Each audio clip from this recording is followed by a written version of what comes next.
إني ألقى الإيناس في صومي وصلاتي ودعائي للرحمن وجميع الطاعات. ونعوذ بالله من شرور أنفسنا ومن سيئات أعمالنا. من يهده الله فلا مضل له ومن يضلله فلا هادي له. وأشهد أن لا إله إلا الله وأشهد أن محمدا عبده ورسوله. أما بعد، أعوذ بالله من الشيطان الرجيم. بسم الله الرحمن الرحيم. يا أيها الذين آمنوا اتقوا الله حق تقاته ولا تموتن إلا وأنتم مسلمون. يا أيها الناس اتقوا ربكم الذي خلقكم من نفس واحدة وخلق منها زوجها وبث منهما رجالا كثيرا ونساء. واتقوا الله الذي تساءلون به والأرحام إن الله كان عليكم رقيبا. يا أيها الذين آمنوا اتقوا الله وقولوا قولا سديدا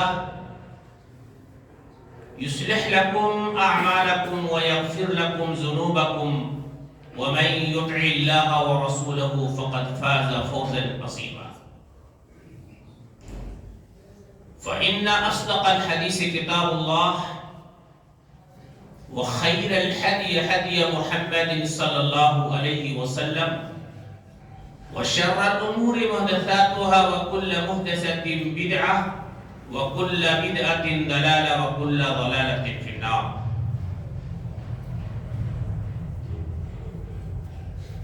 قال الله تبارك وتعالى في كلامه المجيد والفرقان الحميد. أعوذ بالله من الشيطان الرجيم.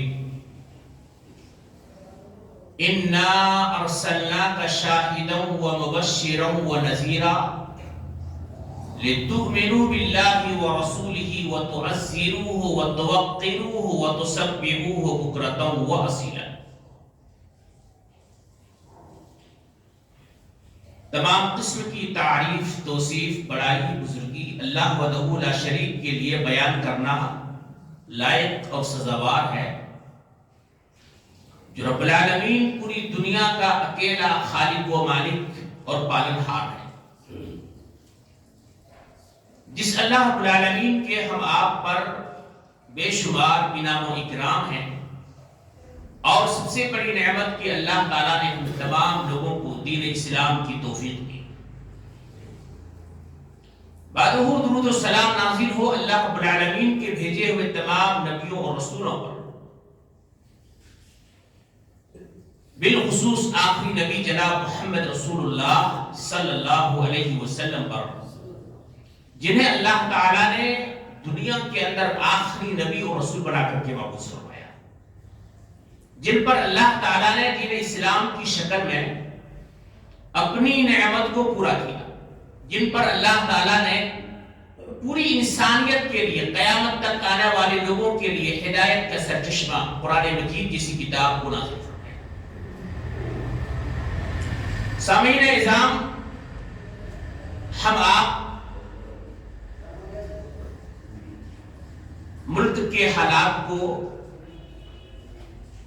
دیکھ رہے ہیں، کیا شہر، کیا گاؤں، کیا امیر، کیا غریب، ہر جگہ کہیں نہ کہیں مسلمان پریشان حال ہیں، کہیں نہ کہیں مسلمان آزمائشوں کے اندر گھرے ہوئے ہیں، دشمنوں کے نگاہ میں مسلمان کو کہہ رہے کہ آج سے نہیں بلکہ روز اول سے کھٹکتے ہیں، لیکن ان کے کھٹکنا یا ان کے دلوں کے اندر چبھنا کبھی کم کبھی زیادہ ہوتا ہے۔ آج ہم اپنے سماج کو کو دیکھیں، سوسائٹی کو دیکھیں، مسلم محلے کو دیکھیں، گھرانے کو دیکھیں، اور ملک کے حالات کا تجزیہ کریں، تو ملک کے جو حالات ہیں یا مسلمان کہیں نہ کہیں آزمائشوں کی جو شکار ہیں، یہ کچھ ہمارے آپ کی اپنے کرتوت کا نتیجہ بھی ہے، ہمارے آپ کے بدعمالیوں کی یہ پکڑ ہے، دین سے دوری کی بنا پہ، قرآن و سنت سے دوری کی بنا پہ ہم یوں کہہ لیں کہ ذلت و رسوائی کی زندگی جینے پہ مجبور ہیں۔ ورنہ اب تاریخ اسلام کو اٹھا کر کے دیکھ لیجئے، صحابہ کرام میں سے وہ صحابہ کرام تھے جو جنگلوں کے اندر بھیڑ اور بکریاں چرایا کرتے تھے، وہ صحابہ کرام جنہیں بدو کہا جاتا تھا، وہ صحابہ کرام جنہیں دیہاتی کہا جاتا تھا، وہ صحابہ کرام جو دنیا کے معاملے پہ یوں کہہ لیں کہ بہت پیچھے تھے، وقت آیا ملک کے حکمراں بن گئے، پوری حکومت، پوری سلطنت ان کے پاؤں کے نیچے، بڑے بڑے سربراہ، بڑے بڑے حکمراں، بڑے بڑے لیڈر ان کے نام سن کر کے کانپتے تھے۔ کس بنا پہ؟ قرآن و حدیث کی بنا، ایمان کی دولت پانے کی بنا، قرآن و حدیث کے مطابق زندگی گزارنے کی بنا۔ آج ہمارا معاملہ کیا ہے کہ ہم ایمان کے بارے میں نہیں جانتے، توحید کے بارے میں نہیں جانتے، ہماری ذمہ داری کیا ہے، ہمیں کرنا کیا چاہیے، ہمیں نہیں پتا۔ میں آج کے جمعہ کے خطبے میں ہمیں آپ کے جو موجودہ حالات میں کرنے کے ہیں، ہماری جو ذمہ داری ہے، اس کے تعلق سے کچھ گفتگو کروں گا۔ پہلی ذمہ داری، پہلا جو حق جو ہمیں آپ کو کرنی ہے وہ ہے ایمان کو مضبوطی کے ساتھ پالنا۔ دنیا کے اندر کبھی کبھی حالات اچھے بھی ہوتے ہیں، کبھی برے بھی ہوتے ہیں، مومن کا معاملہ بڑا عجیب بھی ہوتا ہے۔ نبی صلی اللہ علیہ وسلم نے فرمایا کہ مومن کا معاملہ بڑا عجیب ہوتا ہے، مومن کو اللہ تعالیٰ خوشحالی دیتا ہے، نعمتوں سے نوازتا ہے، عیش و آرام کی زندگی ہوتی ہے، مومن اللہ کا شکر بجا لاتا ہے۔ لیکن مومن کو اگر کوئی پریشانی لاحق ہوتی ہے، مصیبتوں سے دوچار ہوتے ہیں، دنیا کے اندر یوں کہنا کہ پریشان حال ہوتے ہیں، ایسے حالات میں مومن کیا کرتا ہے؟ صبر کرتا ہے، اور صبر کرنا بھی اجر و ثواب کا کام۔ ہر دونوں لحاظ سے مومن کا معاملہ بڑا عجیب ہے۔ اور مومن کے تعلق سے اللہ کے نبی صلی اللہ علیہ وسلم نے کیا فرمایا؟ فرمایا کہ دنیا میں سب سے زیادہ اللہ تعالیٰ جو امتحان لیتا ہے نا، وہ اللہ کے نبیوں اور رسولوں سے لیتا ہے۔ آپ کہیے گا کہ بھائی میں صاحب ایمان ہوں، اللہ تعالیٰ مجھ سے امتحان نہیں لے گا، آزمائے گا نہیں، ابتلا میں نہیں ڈالے گا، یہ ہو ہی نہیں سکتا۔ اگر ہم آپ مومن ہیں اور اپنے ایمان پہ ہم کھڑے ہیں، مضبوط ہیں، مکمل ہیں، کامل ہیں، تو یہ لازمی بات ہے کہ اللہ امتحان لے گا۔ قرآن مجید میں اللہ تعالیٰ نے کئی مواقع میں بیان فرمایا۔ نبی صلی اللہ علیہ وسلم فرماتے ہیں کہ اللہ تعالیٰ سب سے زیادہ امتحان اپنے نبی اور رسول بندوں سے لیتا ہے، پھر اس کے بعد ان بندوں سے لیتا ہے جو ایمان میں جتنے زیادہ مضبوط ہوتے ہیں۔ میں ایک مثال دیتا ہوں۔ ہمارا ایک بچہ ہے، اس بچے کو آپ نے اسکول میں داخلہ کرایا، وہ بچہ روزانہ اسکول جاتا ہے، آتا ہے، پڑھتا ہے، اسکول کے انتظامیہ اور اسکول کے ٹیچرز اس بچے کا امتحان لے گا نہیں لے گا؟ امتحان لے گا، ایگزام کے موقع پہ ایگزام لے گا، لیکن سرے سے ایک بچے کا داخلہ اسکول میں ہوا ہی نہیں، اسکول کے دروازے پہ وہ گیا ہی نہیں، اسکول نے ان کا آنا جانا کوئی معاملہ ہی ہے، کوئی مطلب ہی ہے۔ آپ بتائیے کہ اسکول کے انتظامیہ یا اس کے ٹیچرز اس سے امتحان لے گا؟ سوال ہی نہیں پیدا ہوتا. یہی حال ایمان کا معاملہ ہے. اگر ہم آپ ایمان کے اندر ہیں اور ایمان لائے ہوئے ہیں, اللہ تبارک و تعالیٰ امتحان لیتا. میں تفصیل پہ نہیں جاتا ہوں, بتلانا یہ چاہتا ہوں کہ ایمان کا معنی کیا ہے. آج مسلمانوں میں سے کتنے ایسے ہیں جن کی عمر 50 ہو گئی, 60, 70, 80, پوری زندگی ختم, ایمان کا معنی نہیں. افسوسناک پہلو ہے یہ. ایمان کے شرائط کیا نہیں پتا, ایمان کے قواعد کیا ہے نہیں پتا ہے, ایمان کے اجزاء کیا ہے, ارکان کیا نہیں پتا ہے. بس سن رہے ہیں.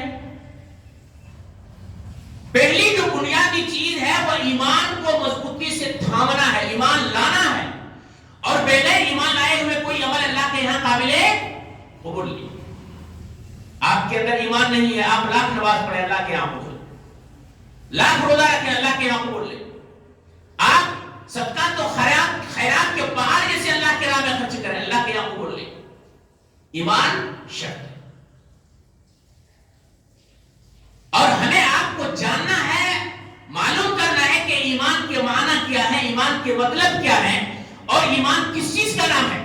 تو پہلی چیز دیکھیے, ایمان کے جو معنی ہے وہ ہے بغیر دیکھے ہوئے کسی چیز پہ یقین کرنے کا نام ایمان ہے. بغیر دیکھے ہوئے کسی چیز کے یقین کرنے کا نام, کسی چیز کو سچ مان لینے کا نام ایمان ہے.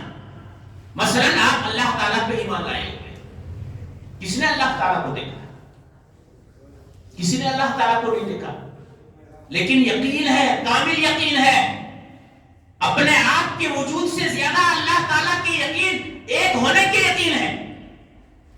نبی صلی اللہ علیہ وسلم پہ ایمان لانے کا ہے, کسی نے دیکھا.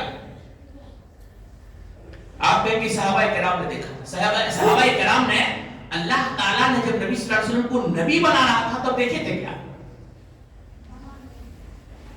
یہ یقین ہے. اللہ کی کتاب جو قرآن مجید ہے اس پہ ایمان لانا ہے. ہمیں آپ کو کیا پتا بھائی کہ اللہ تبارک و تعالیٰ نے اس کو نازل فرمایا, لیکن یقین ہے. ہمارا آپ کا ایمان ہے, یقین ہے, اسی کا نام ہے ایمان. تو ایک چیز کے یقین کرنے کا نام ایمان لانا ہے. اب ایمان کا جو شرائط ہے, قواعد ہے, اس کا معنی تھوڑا سا جانا, اس کو بغیر جانے ہوئے ہم آپ ایمان کے مفہوم کو نہیں سمجھ سکتے. یقین کرنے کا جو نام ہے وہ ایمان. اب ایمان کے جو معنی کیا ہے؟ الایمان الاقرار باللسان, زبان سے اقرار کرنے کا نام ہے. زبان سے اقرار کرنے کا نام ایمان ہے. آپ نے زبان سے اقرار کر لیا, دل کی بات تو ہم نہیں جانتے نا بھائی, لیکن اللہ جانتا ہے. والتصدیق بالقلب, زبان سے تصدیق کرنے کا نام بھی ایمان. دو چیز, زبان سے اقرار کرنا, دل سے تصدیق کرنا. والعمل بالجوارح, آپ کے جسم کے جو اعضاء ہیں, پارٹس ہیں, ہاتھ ہے, پاؤں ہے, زبان ہے, اس کے ذریعے سے عمل کرنے کا نام ایمان ہے.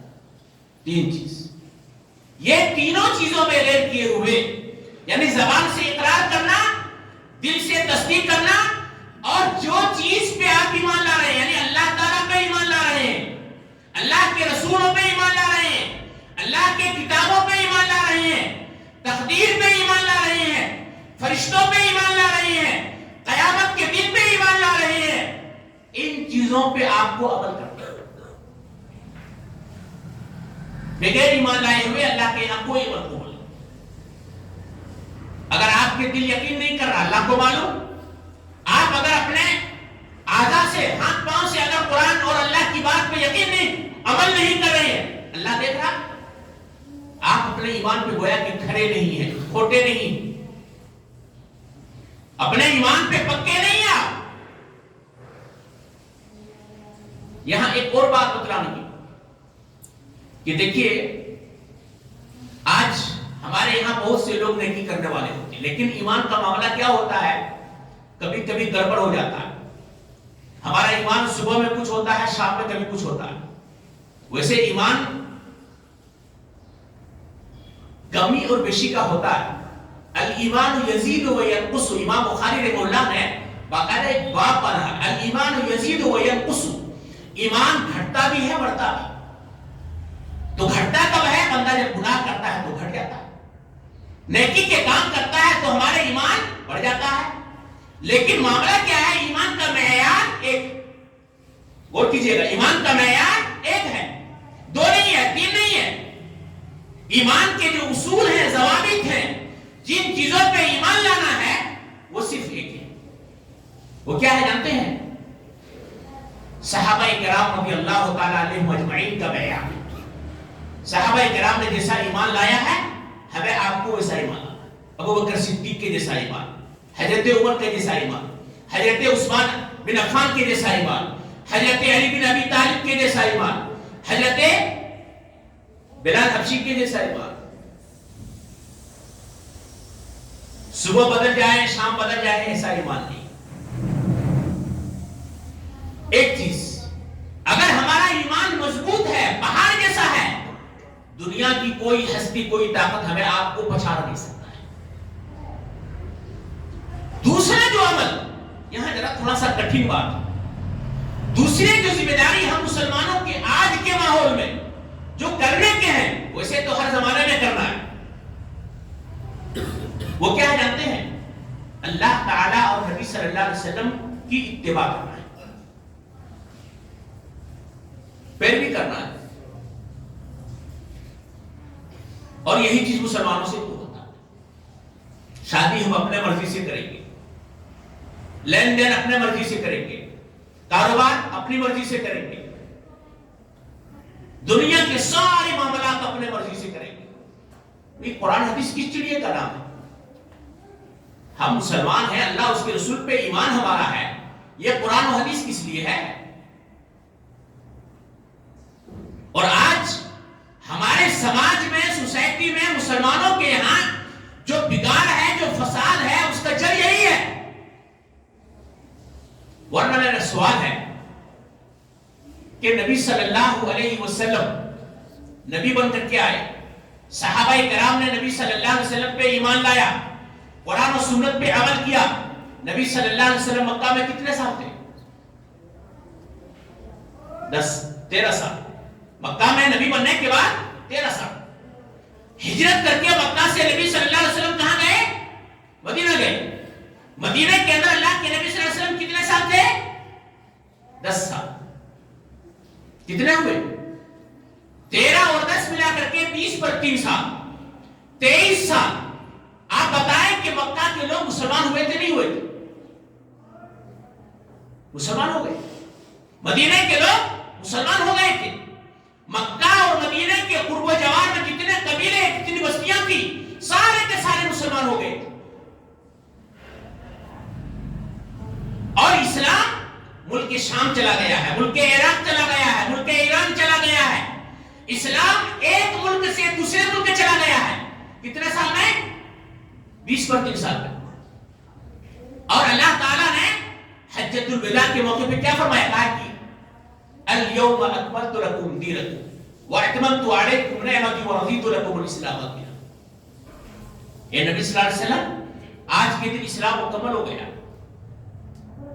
دین اسلام مکمل ہو گیا ہے.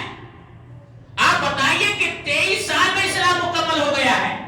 مکہ کے اندر, مدینہ کے اندر, قرب و جوار کے بستیوں اور محلوں کے اندر اسلام کا بول بالا ہو چکا ہے. ایک اسلامی ریاست اور حکومت قائم ہو چکی ہے. صالح معاشرہ بن چکا ہے.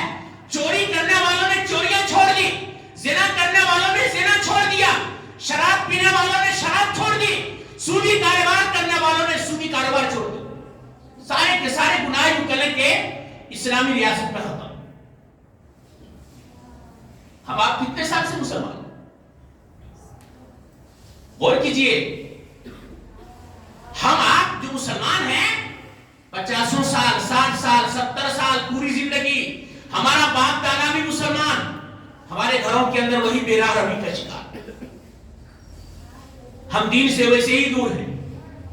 ہمارے وہی رفتار, وہی کردار جو پہلے تھی سو اب بھی ہے. کیوں؟ جانتے ہیں, ہم آپ قرآن و حدیث پہ عمل نہیں کرتے. قرآن و حدیث پہ جیسا ہمیں زندگی گزارنے کا حکم دیا ہے ہم آپ نہیں کر رہے ہیں. اگر ایسا کرتے تو ہماری یہ حالت نہیں ہوتی. میں ایک دو مثال دیتا ہوں. نبی صلی اللہ علیہ وسلم نے کیا فرمایا؟ کہا کہ کل امتی یدخلون الجنہ الا من ابا. میری امت کا آدمی سارے کے سارے جنت میں جائیں گے سوائے اس کے جو جنت میں جانے سے انکار کرتے ہیں. صحابہ کرام نے پوچھا کہ ومن یابا یا رسول اللہ، اے اللہ کے نبی صلی اللہ علیہ وسلم بھلا جنت میں جانے سے کون انکار کرے گا؟ جنت پانے کے لیے سب کام کر رہے ہیں تو جنت میں جانے سے بھلا کون انکار کرے گا؟ نبی صلی اللہ علیہ وسلم نے کیا فرمایا کہ من اطاعنی دخل الجنہ، جو میری پیروی کرے گا، میرے راستے پہ چلے گا، میری اطاعت کرے گا، وہ آدمی جنت میں داخل ہوگا. ومن عصانی، اور جو میری نافرمانی کرے گا، میرے راستے میں نہیں چلے گا، میری بات کو نہیں مانے گا، گویا کہ وہ زبان سے نہیں لیکن عمل سے ثابت کر رہا ہے کہ اسے جنت نہیں چاہیے.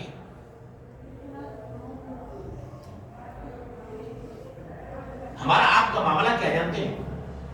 ہم آپ قرآن اور حدیث کو ایک بار نہیں بلکہ بار بار سنتے ہیں، بار بار سنتے ہیں لیکن عمل نہیں کرتے. اور صحابہ کرام کا معاملہ کیا تھا کہ وہ اللہ اس کے رسول کی بات ایک بار سنتے تھے، دوبارہ کہنے کی ضرورت نہیں پڑتی تھی.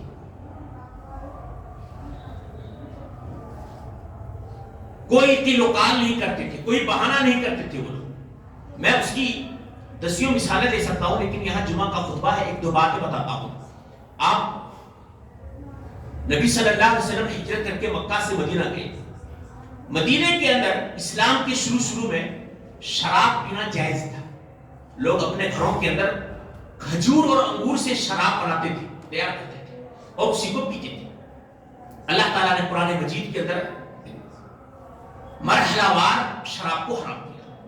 حرمت کی جب آیت نازل ہوئی، حضرت انس بن مالک رضی اللہ تعالیٰ عنہ کہتے ہیں کہ میں حضرت ابو طلحہ رضی اللہ تعالیٰ عنہ کے گھر میں بیٹھا تھا. کچھ صحابہ کرام اور بیٹھے تھے.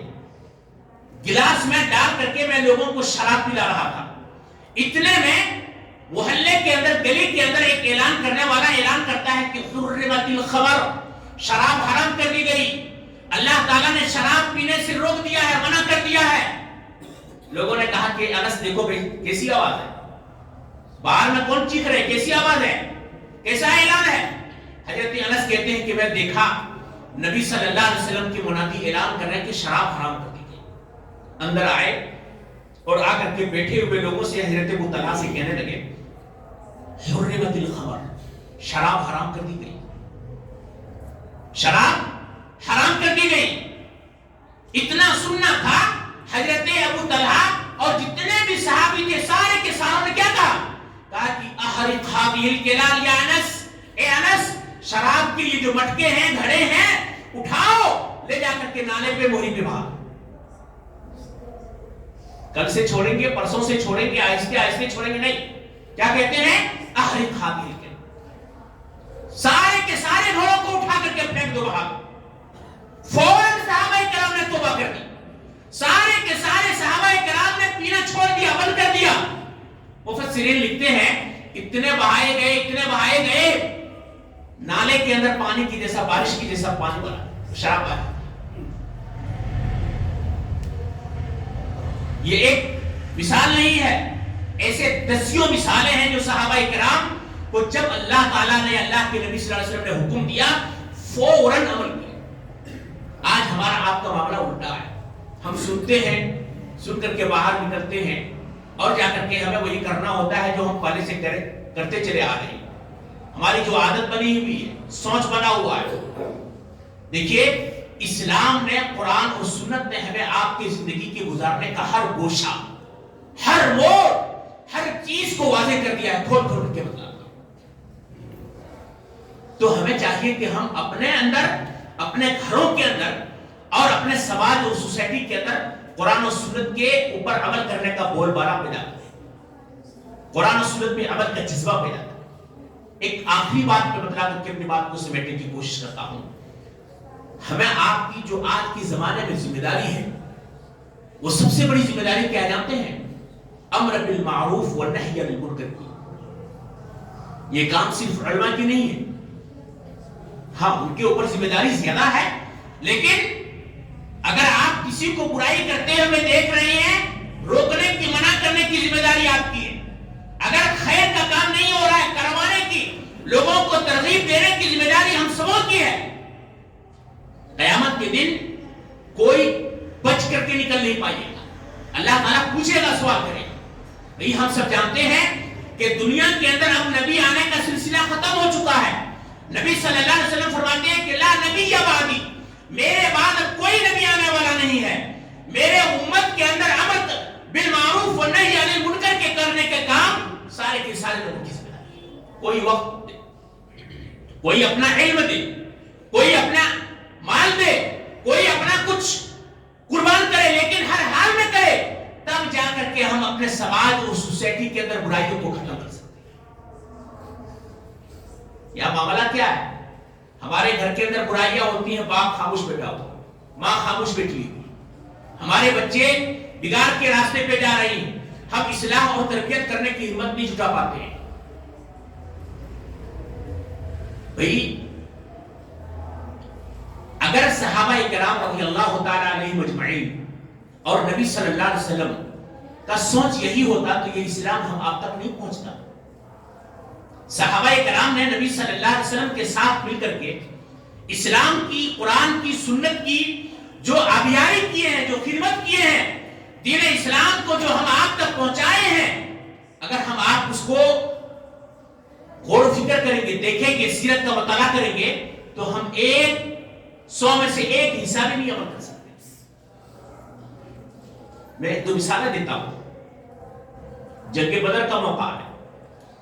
نبی صلی اللہ علیہ وسلم جنگ بدر کے موقع پہ بدر کے اندر لڑائی کرنے کے لیے نہیں گئے تھے. سیرت پڑھنے والے جانتے ہوں گے، لڑائی کرنے نہیں گئے تھے، بلکہ ملک شام سے سفیان بن حرب کا ایک قافلہ گزر رہا تھا، اس قافلے کو روکنے کے لیے گئے. مسلمانوں کی تعداد کتنی؟ 313. مسلمان لڑنے نہیں گئے تھے، ہتھیار نہیں ہے، ساز و سامان نہیں ہے. سفیان بن حرب بڑا چالاک تھا، ہوشیار تھا، بھاگ گیا. انہوں نے راستہ بدل کر کے مکہ چلے گئے، اور مکہ کے ابو جہل، ابو لہب، بڑے بڑے سردار، بڑے بڑے لیڈروں کو یہ خبر بھجوا دیا کہ محمد اور اس کے ساتھی ہمارے اوپر حملہ کر رہے ہیں، دوڑ کر کے مدد کے لیے آئے گی. مکہ سے 1000 سے زیادہ تعداد لاؤ لشکر کے ساتھ، ہتھیار کے ساتھ لڑنے کے لیے بدر کے میدان پہ آ گئے. مسلمانوں کی تعداد 300 سے زیادہ، اور یہاں 1000 سے زیادہ. ان کے پاس ساز و سامان نہیں، ان کے پاس ساز و سامان ہے، ہتھیار ہے، اسلحے ہیں. نبی صلی اللہ علیہ وسلم مشورہ مانگ رہے ہیں صحابہ کرام سے. بدر کے میدان پہ صحابہ کرام سے مشورہ طلب کر رہے ہیں. پوچھتے ہیں کہ بھئی بتاؤ مجھے کیا کرنا چاہیے، لڑنا چاہیے نہیں لڑنا چاہیے؟ حالات کیا ہے تم لوگ دیکھ رہے ہو، ہم لوگ بے سر و سامان ہیں، تیاری کر کے نہیں آئے ہیں، تعداد میں بہت کم ہے، وہ لوگ تعداد میں بہت زیادہ ہیں، ساز و سامان بھی ان کے پاس ہے، کیا کرنا چاہیے؟ ایک مہاجر صحابی مکہ سے ہجرت کر کے مدینہ آئے، مہاجر صحابی کھڑے ہوتے ہیں، کہتے ہیں کہ نبی صلی اللہ علیہ وسلم آگے بڑھیے، لڑیں گے، جہاد کریں گے، جو ہوگا دیکھا جائے. نبی صلی اللہ علیہ وسلم دوبارہ پوچھتے بھائی مشورہ تو کیا کرنا ہے؟ پھر ایک مہاجر صحابی کھڑے ہوتے ہیں، کہتے ہیں کہ نبی صلی اللہ علیہ وسلم آگے بڑھیے، جہاد کیجیے، لڑیں گے. 2 بار 3 بار بار بار مہاجر صحابی کھڑے ہوتے ہیں. نبی صلی اللہ علیہ وسلم نے جب بار بار اعلان کر رہے ہیں کہ مشورہ دو تو حضرت سعد بن معاذ رضی اللہ تعالیٰ عنہ جو انصاری تھے، مدینے کے تھے، بھاگ گئے، سمجھ گئے. انہوں نے کہا لگتا ہے کہ نبی صلی اللہ علیہ وسلم آپ کا اشارہ ہم مدینہ والوں کی طرف، ہم انصار والوں سے. نبی صلی اللہ علیہ وسلم اپنے سر کو جھکائے ہوئے ہیں، کہتے ہیں کہ ہاں میرا اشارہ تم انصار والوں سے، مدینے والوں سے ہے، تعداد میں تم لوگ زیادہ ہو، بھار ذمہ داری تمہارے اوپر پڑنے والی ہے. حضرت سعد بن معاذ رضی اللہ تعالیٰ عنہ کھڑے ہوئے کیا کہتے ہیں؟ کہتے ہیں کہ ہم نے آپ کو اللہ کا نبی اور رسول مانا، ہم نے آپ پہ ایمان لایا، آپ کے حفاظت کی ذمہ داری صرف مدینے میں نہیں، آپ روئے زمین میں جہاں بھی کہیں رہیں گے، ہمارے یہ انصار کے نوجوان آپ کی حفاظت کریں گے، آپ کے دین کی، دین اسلام کی حفاظت کریں گے۔ قسم خدا کی ہے، اللہ کے نبی صلی اللہ علیہ وسلم ہمارے یہ مال ہے، ہمارے یہ مال ہے۔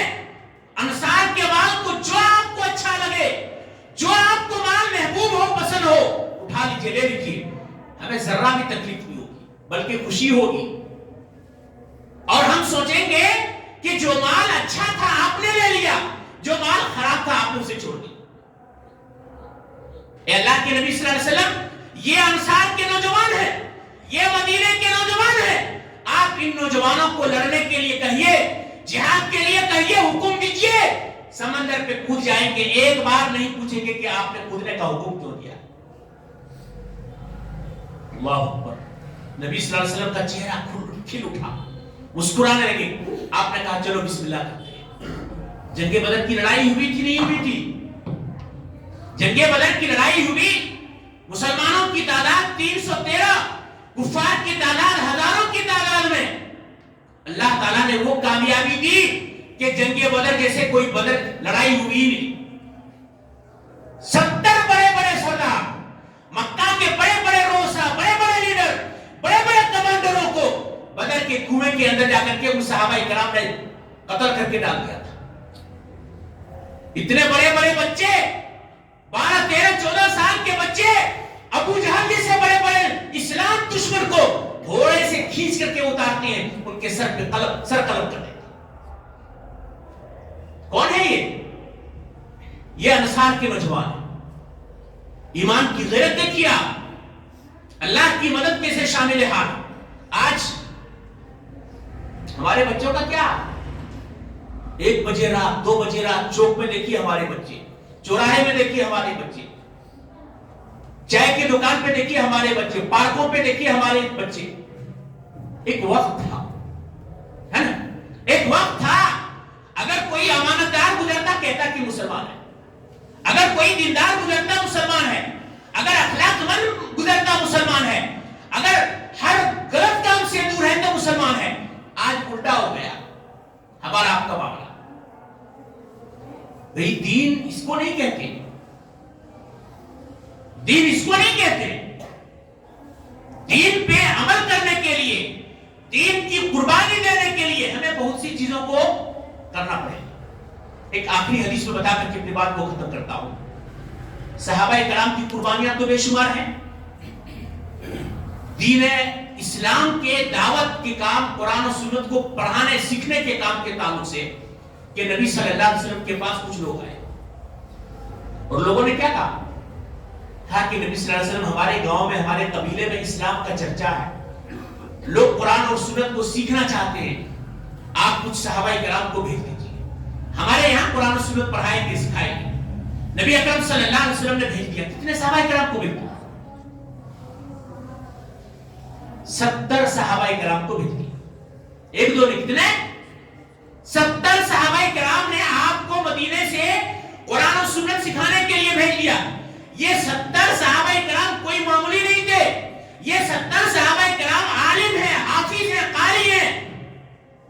یہ 70 صحابہ کرام دن میں جنگل جاتے ہیں، لکڑیاں چن کر کے لاتے ہیں، بازار میں بیچتے ہیں، جو پیسہ ملتا ہے غریب مسکین فقراء صحابہ کرام کے کھانے پینے کا انتظام کرتے ہیں۔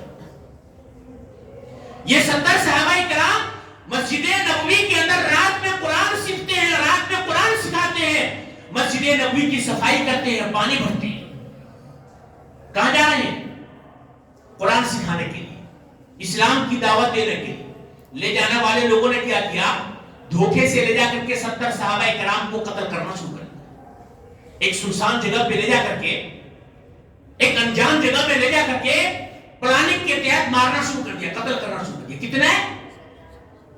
ایک دو نہیں، 70 صحابہ کرام۔ کیا قصور تھا بھائی ان کا؟ کس کا کیا بگاڑا تھا ان لوگوں نے؟ بغیر کسی جرم کے، بغیر کسی غلطی کے ان معصوم صحابہ کرام کو نہتے قتل کر دیے گئے، شہید کر دیے گئے۔ یہ 70 صحابہ کرام میں سے ایک صحابی تھے جن کا نام حضرت حرام تھا۔ دشمن پیچھے سے پلٹ کر کے جاتا ہے اور جا کر کے حضرت حرام کی گردن کے نیچے زور کا نزاع مارتا ہے، وہ نزاع آر پار ہو جاتا ہے۔ حضرت حرام کیا کہتے ہیں؟ فزت برب الکعبہ، کعبہ کی رب کی قسم میں کامیاب ہو گئے، اللہ کی قسم میں کامیاب ہو گئے، نجات پا گئے۔ اللہ اکبر۔ سوچئے دین اسلام کے نشر و اشاعت کے لیے، امر بالمعروف و نہی عن المنکر کے کام انجام دینے کے لیے صحابہ کرام نے مال کی کیسے قربانی دی ہے، صحابہ کرام نے اپنے جان کی کیسے قربانی دی ہے۔ جنگ احد کو اٹھا کر کے دیکھیے، نبی صلی اللہ علیہ وسلم کو بچانے کے لیے، حفاظت کرنے کے لیے ایک ایک کر کے 7 صحابہ کرام نے اپنے جان کی قربانی کی۔ آج ہم لوگ چاہتے ہیں کہ بس جمعہ پڑھ کر کے اللہ تعالیٰ ہمیں جنت دے دے۔ مجھے بتلانا یہ ہے کہ بھئی اور نبی آنے والے تو ہے نہیں، ہمارے محلے میں اگر بگاڑ ہے، ہماری ذمہ داری ہے اس کو درست کرنے کی۔ ہمارے بچے بگڑ رہے ہیں، ہمارے نوجوانوں کی ذمہ داری ہے، ہم سبوں کی ذمہ داری ہے کہ اپنے نوجوان نسلوں کے اصلاح کا کام کریں، ہمارے بہنوں کے بیٹیوں کے اصلاح کا کام کریں، قرآن و سنت کے پڑھنے پڑھانے کا کام کریں۔ ورنہ آج ہمارے کتنے بچے بچیاں ایسے ہیں جو غیروں کے نظر پہ جا رہے ہیں، کتنے ہمارے بچے بچیاں ایسے ہیں اسلام سے پلٹ رہے ہیں، مرتد ہو رہے ہیں، کتنے ہمارے بچے بچیاں ہیں جو غیروں کے دامن کو تھامے ہے نہیں ہے۔ ہماری ذمہ داری ہے کہ ہم یہ کام کریں اور اس کے اصلاح کے لحاظ کرنے کی جو بھی ہو، کسی کے گھر کے اندر ہو، کسی مسجد پہ ہو، کسی مدرسے پہ ہو، کسی فنکشن ہال پہ ہو، کہیں بھی ہو، یہ کام ہم مسلمانوں کی ہے۔ اگر ہم آپ یہ کام تینوں، ایمان کا کام، قرآن و سنت پہ عمل کرنے کا کام اور قرآن و سنت کو دوسروں تک پہنچانے کا کام، اصلاح کا کام کریں گے تو انشاءاللہ ہم اپنے سماج کے اندر سے برائیوں کو دور کر سکتے ہیں، اپنے معاشرے اور سماج کو اصلاح کر سکتے ہیں، صالح بنا سکتے ہیں، برائیوں کے اندر جو بگاڑ ہے، فساد ہے، اس کو دور کر سکتے ہیں اور قرآن و سنت کا بول بالا قائم کر سکتے ہیں۔ اللہ تعالیٰ سے دعا ہے، اللہ تعالیٰ ہم تمام مسلمانوں کو نیک اعمال کی توفیق دے، تمام مسلمانوں کو اللہ تعالیٰ قرآن و سنت میں عمل کی توفیق دے، اللہ تعالیٰ ہم تمام لوگوں کو دین اسلام کی خدمت کی توفیق دے، اللہ تعالیٰ ہم تمام لوگوں کو قرآن و سنت کو دوسروں تک پہنچانے کا کام لے، اللہ تعالیٰ ہم تمام لوگوں کو دین سے قریب کر دے، مسجد سے قریب کر دے، دین اسلام کی حفاظت کرنے والا بنائے، نبی صلی اللہ علیہ وسلم سے محبت کرنے والا بنائے، اللہ تعالیٰ ہم تمام لوگوں کو آخرت کی تیاری کرنے والا بنائے، ہماری ماں بہنوں کے اندر بھی اصلاح عطا فرمائے۔ آمین۔ وآخر دعوانا الحمدللہ رب العالمین۔